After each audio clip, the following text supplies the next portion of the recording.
Katia Denysova is an art historian and curator. She is the co-curator of In the Eye of the Storm, Modernism in Ukraine.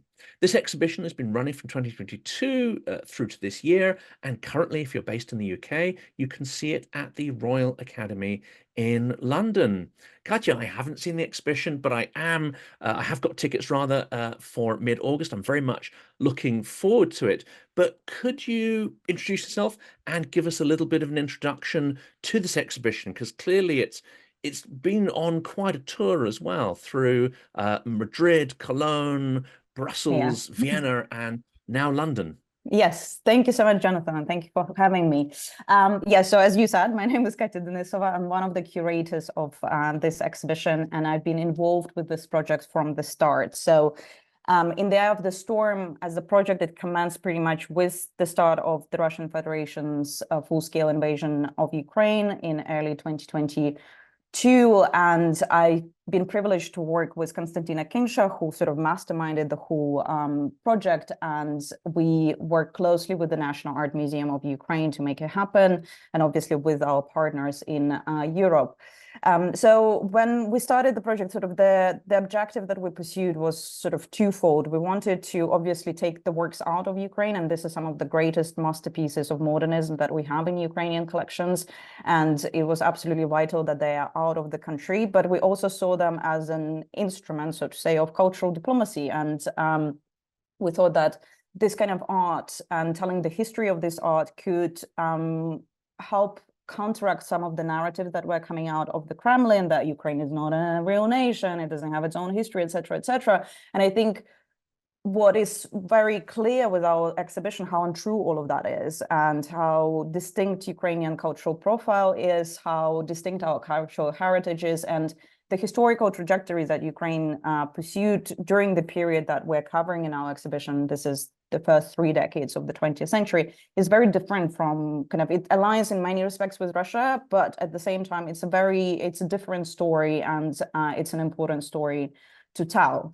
Yes, and as you said, for the last 2 years, we've toured 5 countries with this exhibition, and it's amazing how much support and response we've been getting from institutions and partners across Europe. So London, the Royal Academy is the 5th venue.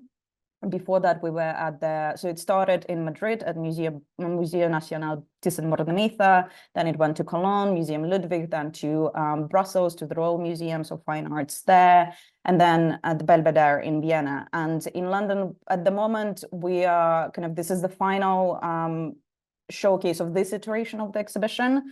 So it's the final opportunity to see this show in this format.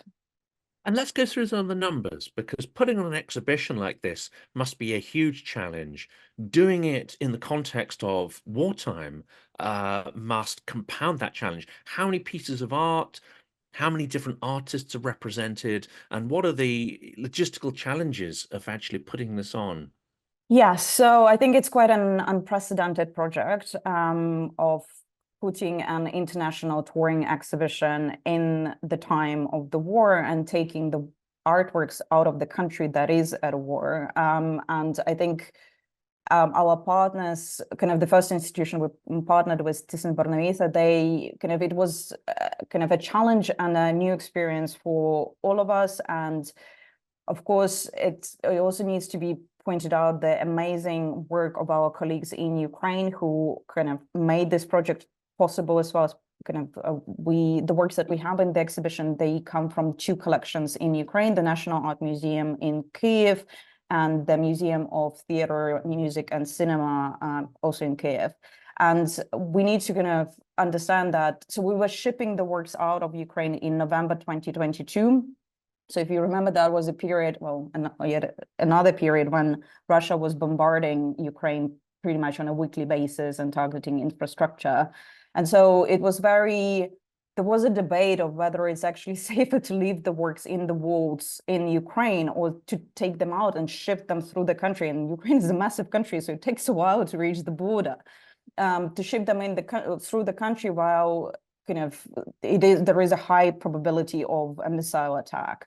And in order to ship the works out of the country, we also need to understand the work that went into it. So all the works had to be examined, kind of restoration had to be undertaken, like framing, all of those things. And all of that was done by our colleagues in those two museums. And again, we have to kind of think about it in the context of what was happening in Ukraine at that time. So there are constant air raid alerts, kind of people can get stuck in kind of anywhere, anytime if the transport is not running. There are electricity like power cuts on a regular basis. And so it's kind of the dedication and like the energy of our colleagues in Ukraine who kind of prepared the show while all of that was happening is just it's kind of absolutely admirable. And so we're extremely grateful to all of their work on this project. And so another kind of challenge that we faced was that it so happened that the day we chose to actually ship the works out of Ukraine, and there are 15 works from the collection of the Theater Museum and 36 works from the collection of the National Art Museum of Ukraine in this exhibition. To ship all of those works, we chose a day that turned out to be one of the biggest missile attacks on Ukraine ever.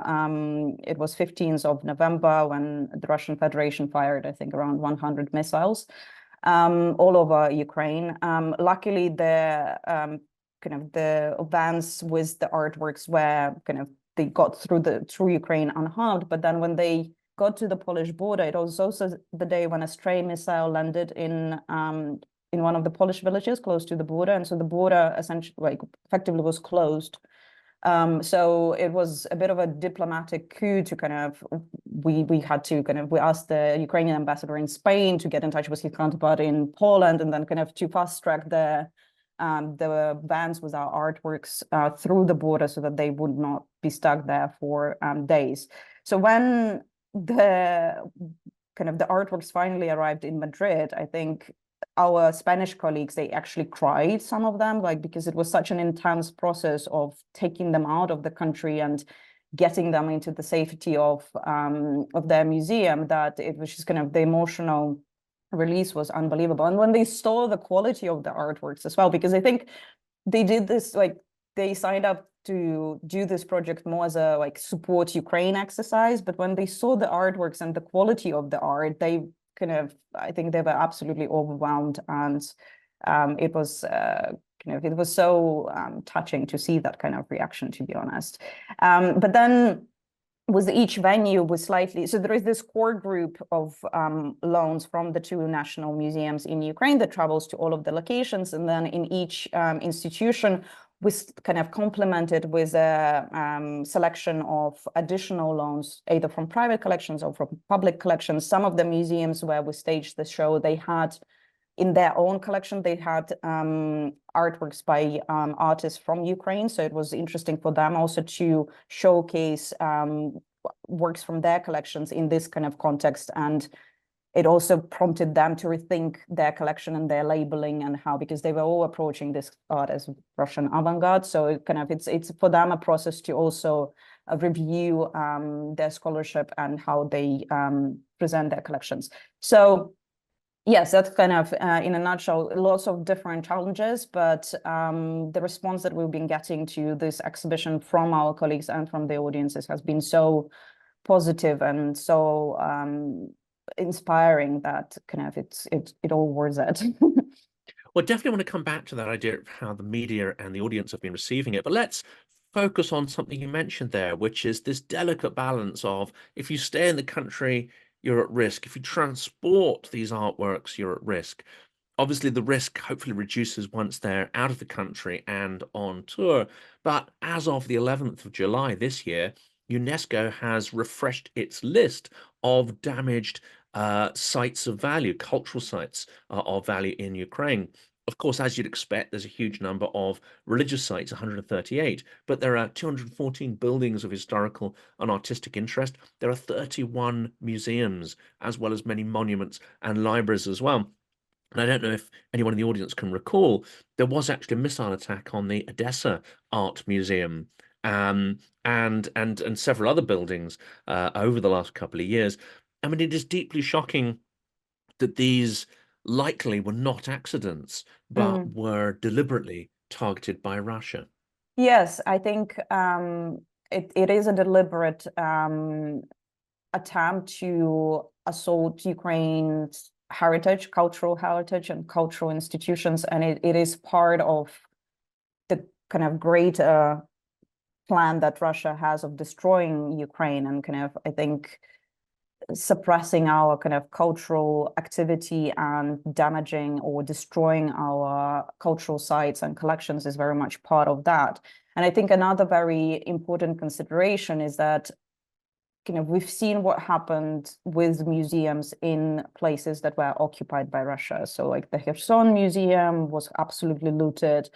And so there is also this consideration that, God forbid, a city falls into Russian hands, the art collections or the museum collections, they will be the first ones to go, basically, and Russia will not stop. They will just take everything, either kind of destroy or just loot. So that is also something that is obviously at the back of our minds with this project, is that the last thing you want to happen is to lose all of this treasures in one way or another.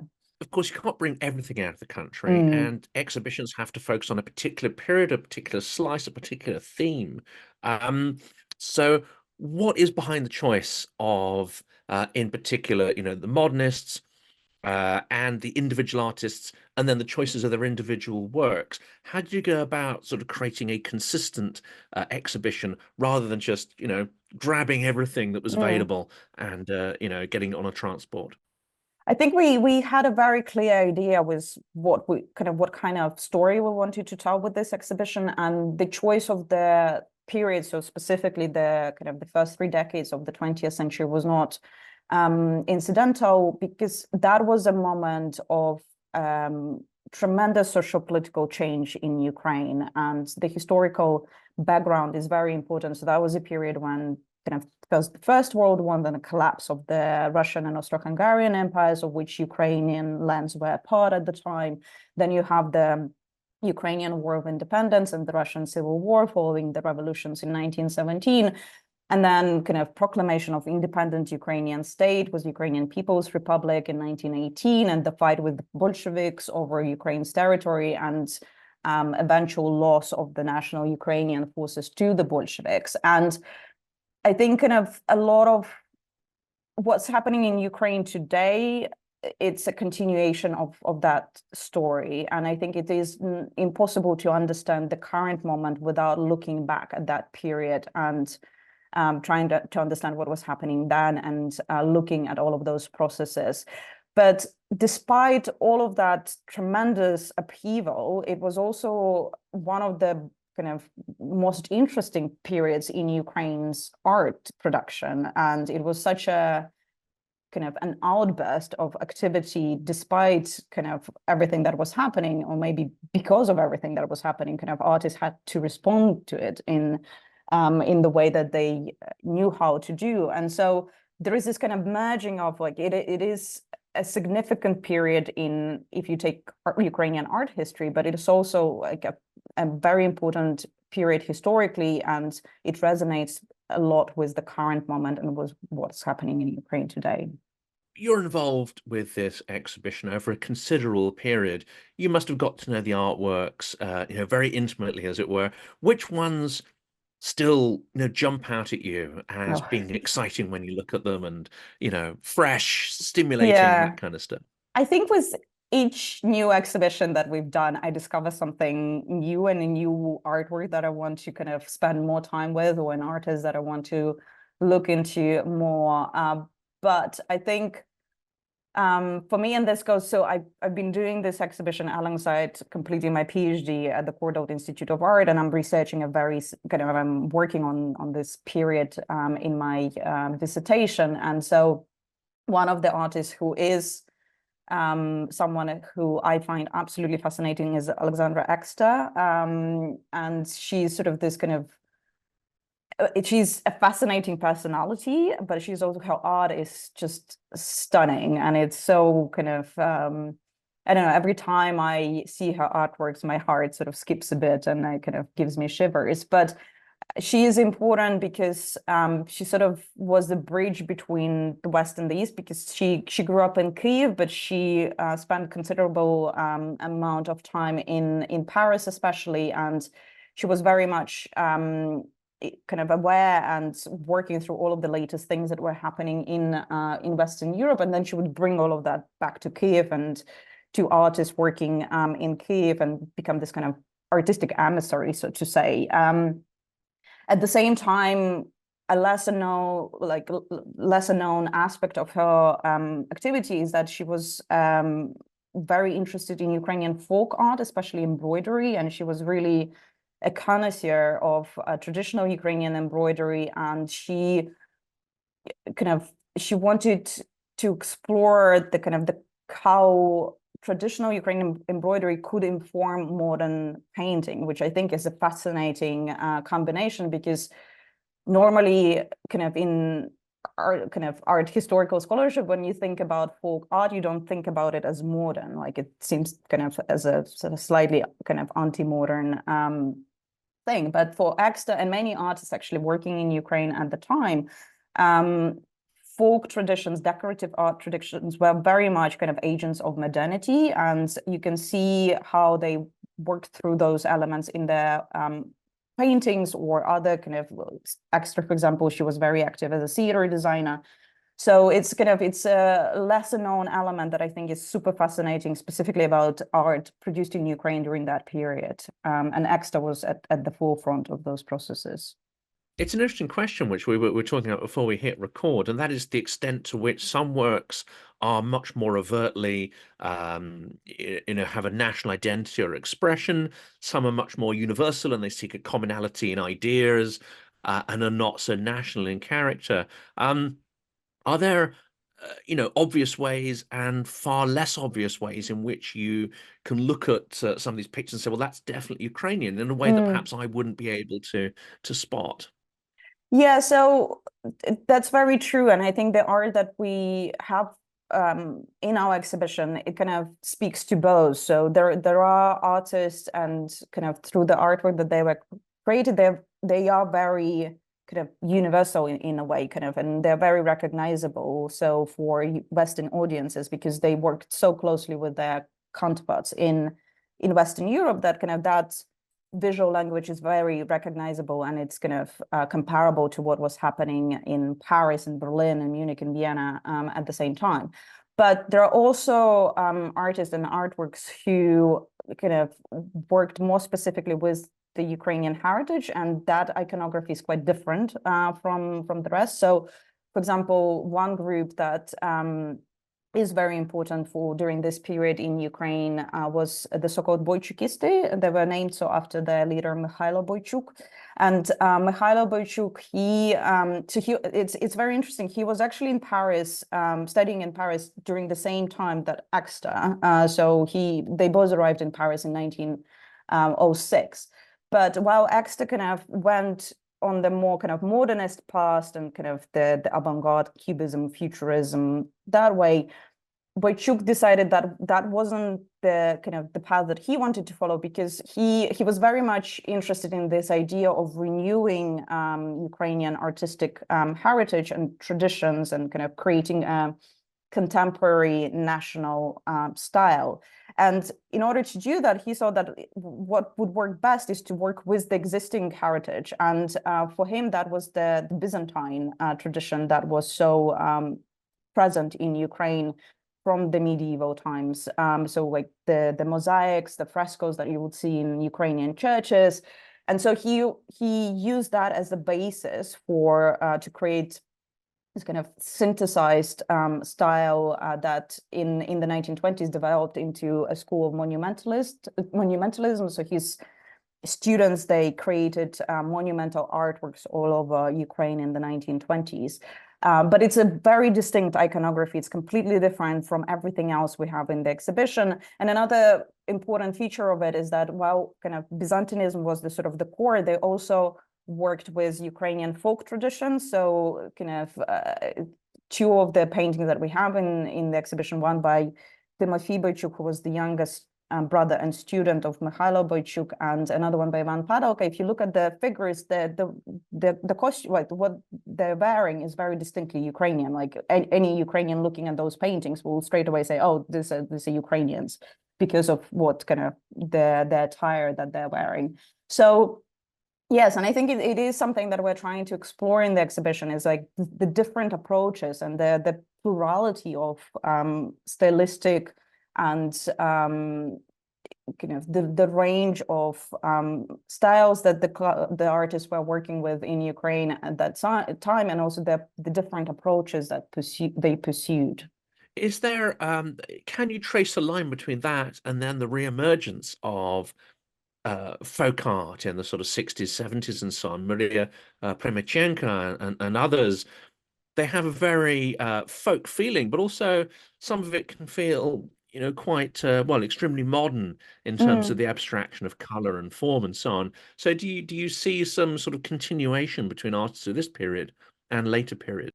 Absolutely. And actually, if we take Premychenko in the 1930s, she was part of the workshop that was run by artists of the kind of older generation. Some of them like are very well known, like Vasil Krychevsky and some others. And also she worked closely with, so Alexandra Exter in 1914, she became sort of like an artistic director of a workshop in a village called Verbivka in Ukraine, where it was sort of an embroidery workshop, and artisans from kind of local peasantry, they would kind of sew, kind of produce like decorative items or clothing based on the designs by the artists. And one of the kind of peasant artists, so kind of an artisan from a local village that worked there, was Hanna Sobachko-Shostak, and she then went to work in this workshop where Premychenko worked. So there is this like lineage from the 1910s to the 1930s of artists working with folk art in Ukraine, and it's not kind of the likes of Maria Premychenko didn't come out of nowhere. It's like a centuries-long tradition of engaging with kind of just like folk creativity in Ukraine. So yes, it's definitely kind of, there is a very you can sort of trace that connection very distinctly. And of course, during the Soviet period, folk art, to an extent, was maybe accepted, but it was seen as a second tier, not a sort of primary imperial level of culture, and tolerated perhaps as long as it didn't challenge the primacy of Russian sort of classical culture. What has been taking place over the last 30 years to reclaim Ukrainian art, including the Modernists, from these imperial narratives? And has that process sped up since 2014 and now 2022? Yes, I think we are, to be honest, I think 2014 was not as much of a moment. I think it is actually surprising how much sort of the discourses on the institutional level I mean, in Western Europe and kind of internationally, not in Ukraine, and in art historical scholarship is a kind of continued business as usual. So kind of in 2017, for example, many institutions around the world, they staged exhibitions to celebrate the centenary of the Russian Revolution. And so kind of the corner store of those exhibitions was the kind of Russian avant-garde, and kind of there was complete kind of disregard for what was actually happening because at that point Russia had already annexed Crimea, and the war in the Donetsk and Lugansk regions was ongoing, but somehow kind of that there was a complete sort of disregard for that, and there wasn't any recognition that actually propagating those kind of imperial narratives with terms like Russian avant-garde and presenting all artists of the former Russian Empire and the Soviet Union as Russian very much kind of led to this kind of moment of the Russian Federation invading Ukraine and annexing its territory and killing its people. So I think kind of not a lot happened in that respect in 2014, but then with the full-scale invasion, that kind of when the reassessment has started in earnest, and we can kind of see it now. And I think our project is very much part of that process to kind of, it is an evolving scholarship and a kind of a complete reassessment in the Western academia and institutions of how you approach the kind of how you interpret art and culture of the former Russian Empire and the Soviet Union and well, now Russian Federation, and how kind of the Russocentrism that became so entrenched that it took a full-scale invasion of Ukraine for that to be recognized.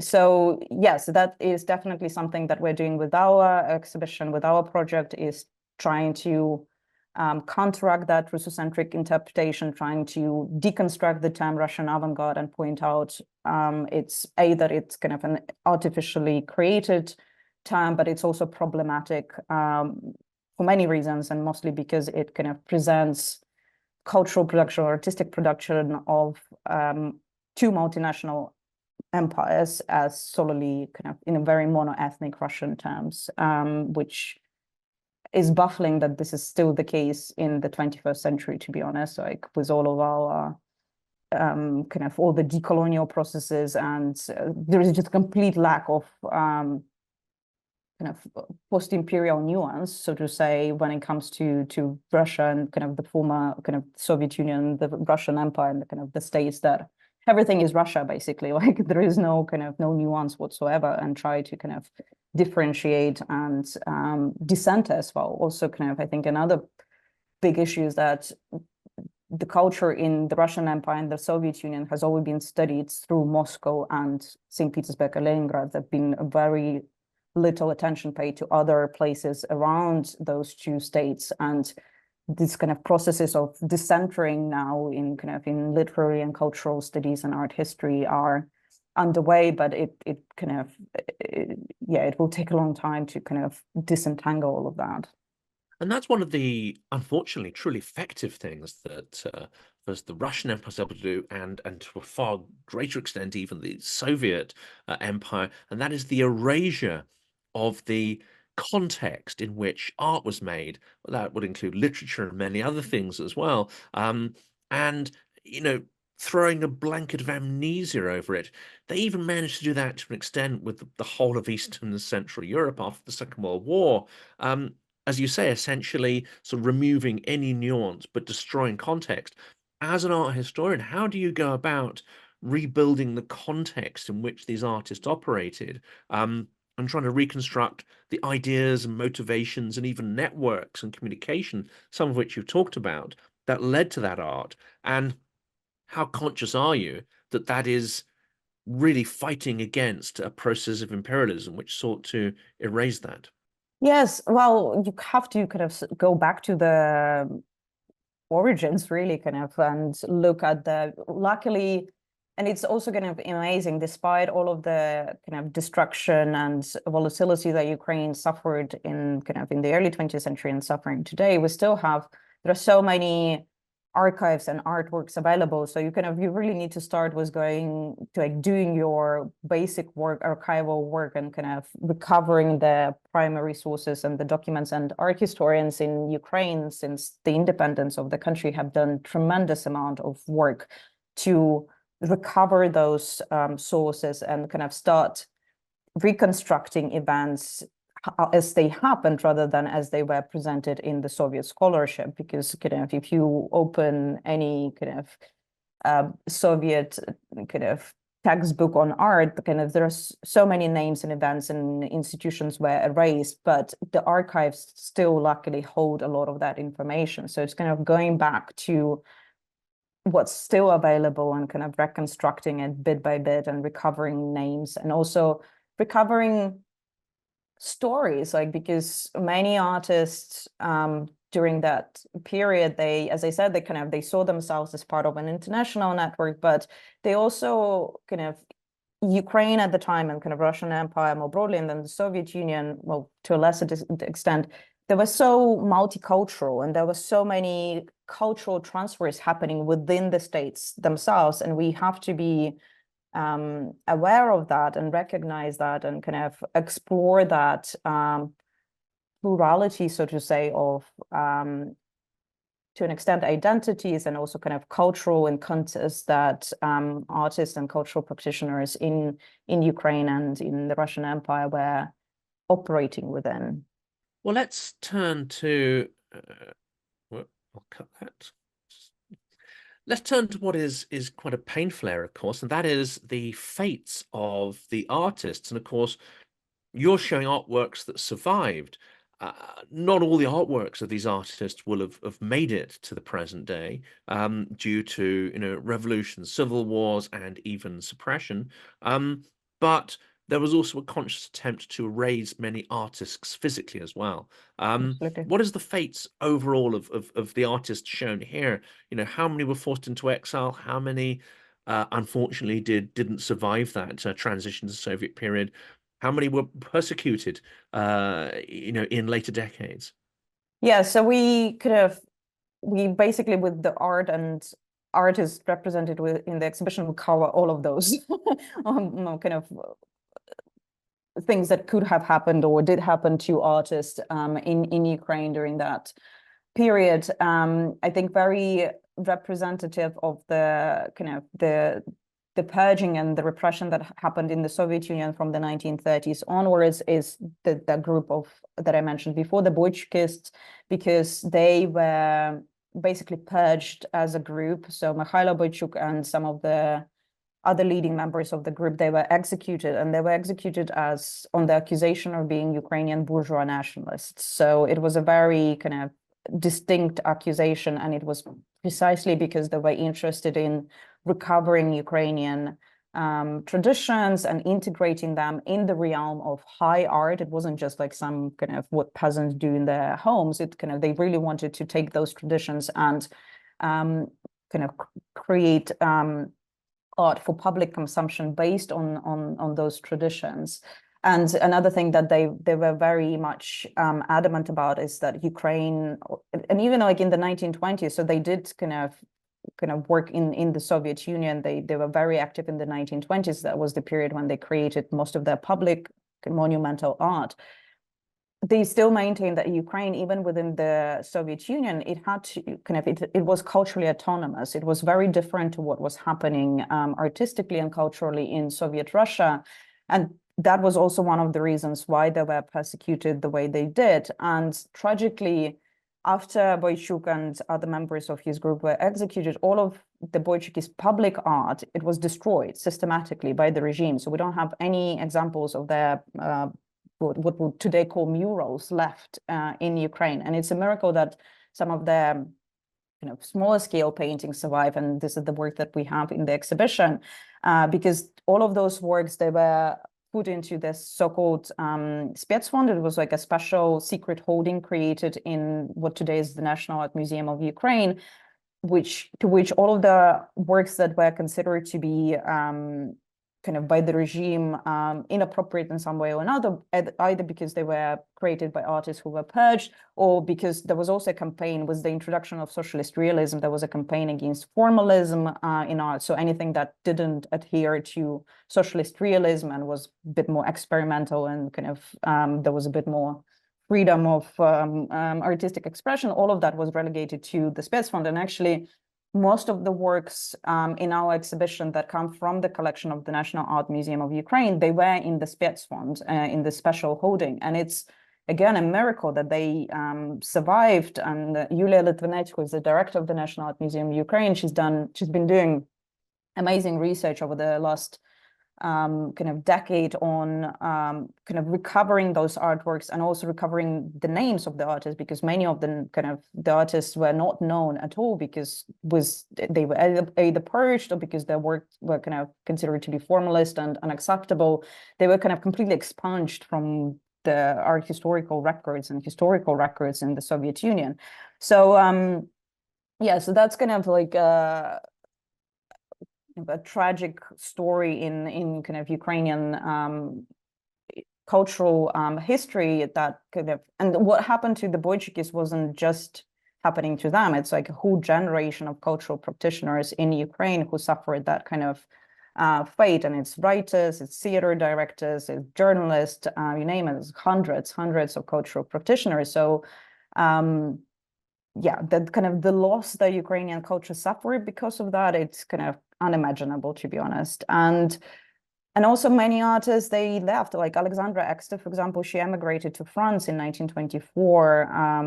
She actually defected. She sort of went to Venice to help with setting up the Soviet pavilion at the Venice Biennale, and she just never returned to the Soviet Union. Some artists stayed in Soviet Ukraine and the Soviet Union and continued to work, but obviously kind of from the 1930s onwards, kind of they had to kind of adhere to the party line and to kind of socialist realism. And the only area where they could still be a bit more creative and innovative was theater. So a lot of artists actually ended up working in theater design, which was an area that could still be, because it wasn't like high art, there was a bit more freedom. And same, as you said, was folk art, decorative art was very prominent in Ukraine at the time, and also because it was relegated to sort of like lesser art. I think that what could have saved it, and it actually became an outlet for kind of still exploring some of the national identity and kind of those kind of things that you could not do in painting, for example. So yeah, they had to adjust, basically, like the artists who stayed in Ukraine was kind of with the Soviet Union. So yeah, the destinies were very different. All of them were not particularly happy or positive. And yeah, it's I think it is a real miracle that we are able to still see all of the artworks that we have in our exhibition, and it wasn't a given that they would survive. But I think that's also something that maybe gives us hope that kind of they've survived so far, and cultural heritage in Ukraine, despite all of this, has survived. So kind of I think that's the legacy that we kind of we are working with now. What's the reception been like of audiences and the media? Because you've been in quite a number of countries now. Is there a sort of common themes you hear, repeated in the press and from audience members, or has there been quite a variety in the reception of the exhibition? I think overall the reception has been overwhelmingly positive, and I think one of the threats that's coming out as a kind of comment is how unknown this kind of period, and the fact that many of these artists were actually from Ukraine. Like some of the names are very recognizable. Alexandra Exter, Sonia Delaunay, Kazimir Malevich, but very few people actually knew about their roots in Ukraine and that they came from Ukraine, and Ukraine was an important important for their genesis as artists, so it shouldn't be disregarded. But I think kind of there were also lots and lots of names and artworks that were complete discovery for international audiences, and I think it's fascinating to see that kind of rediscovery happening in real time. So yeah, I think like overall very positive, and I think we are kind of, with the response that we're getting, we're seeing that we're kind of, the message is coming across that kind of what we set out to do is to showcase Ukrainian artistic and cultural heritage as a distinctive thing, and kind of show that Ukraine had kind of its own trajectory, and it shouldn't just be viewed as part of Russia. And I think that's coming across very strongly in the exhibition and with the reaction that we're getting to the exhibition. The last area, of course, is we talked a little bit about decolonization of Western collections, and at the same time, creating a far stronger impression of Ukraine, its identity, its resilience, and actually creating an emotional connection with people. How important do you think is an exhibition like this as part of that long-term decolonization effort? But also, how important is it to engage with people so that they can actually follow Ukraine's story, potentially, actually maybe sort of organize things or become a bit more activist in support of Ukraine. Do you think there's a process whereby exhibitions like this can help with Ukraine's resilience and survival? I very much hope so. I think it is important to. I think one of the reasons why, so when the full-scale invasion of Ukraine happened in 2022, Ukraine sort of became like a discovery for many people. And what became very clear to me as we were putting the exhibition together in 2022 is how unknown Ukrainian history and culture were still internationally. And it was a bit kind of unexpected seeing that Ukraine had been independent for 30 years and also kind of the war was happening already for almost a decade. So it's kind of, it wasn't a new thing, but I think putting the show together, we really understood how much work there is to be done in educating the international audiences about Ukraine's culture and history and artistic production. And I think kind of all of that, the more Ukraine is known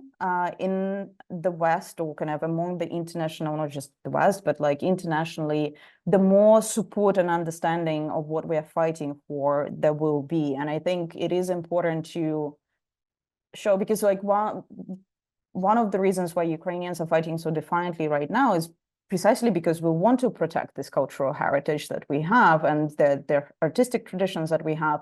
And so I think it's very important to share that with our supporters and kind of partners worldwide. And to kind of, this educational process needs to be ongoing. And I think that will translate into greater support for Ukraine and understanding of what Ukrainians are fighting for. And I think more long-term, kind of, in my field, I see this project as very much part of the kind of decolonization of art history and decentering or kind of deconstructing some of the existing narratives and like disentangling the Russocentrism in the interpretation of art history of the region and kind of trying to embrace a much more nuanced and pluralistic understanding of what is happening in the region during this period. So yes, I think it's very important for the current moment and for ongoing support of Ukraine, this kind of projects, and to show and share what Ukrainians are fighting for and the wealth of our cultural heritage. But also long term, I think we do need to kind of, it's a systematic change that needs to happen in kind of knowledge production and distribution and kind of on institutional level, on academic level, in universities. And I think this is all part of those longer term processes. And the last question here, for anybody who hasn't seen the exhibition yet, for anyone who hasn't yet booked a ticket, what would you say to them to encourage them to come along if they're in London or near London? And when does the exhibition crucially end? If you can let us know that so people can book their ticket. So the exhibition is on view at the Royal Academy of Arts in London until the 13th of October. And I think you can expect to be surprised, and there will be a lot of discoveries for you in this exhibition. But I think it's also, despite all of the things that we were talking about and the difficult kind of historical moment that we are working with in this show and the tragic fate that many artists suffered, it's an extremely positive experience. It's a very colorful, very dynamic exhibition. And I think our guests will be inspired by what they see, and they will actually be very pleasantly surprised by this kind of outburst of color and rhythm and dynamism that you see in the exhibition.